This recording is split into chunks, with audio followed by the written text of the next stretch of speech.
আর রবিবারের ডিনারে রয়েছে গরম গরম ভাত, আর সকালের দিকে যে শাকের চচ্চড়ি ছিল সেটা দিয়ে দিচ্ছি।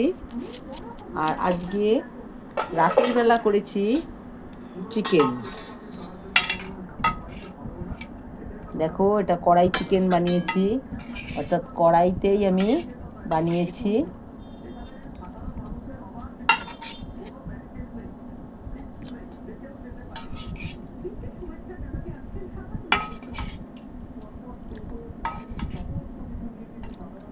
আলু আর চিকেন একটা পাতলা ঝোল বানিয়েছি, আর সঙ্গে রয়েছে সকালের মাছের টক। এটা পরে পাতাতেই নিয়ে নেব, আর সঙ্গে রাখলাম 1 গ্লাস জল। এই ছিল আজকে ডিনারের আয়োজন। কেমন হয়েছে অবশ্যই কমেন্ট করে জানাতে ভুলবে না কিন্তু। শুভরাত্রি সকল বন্ধুকে জানাই।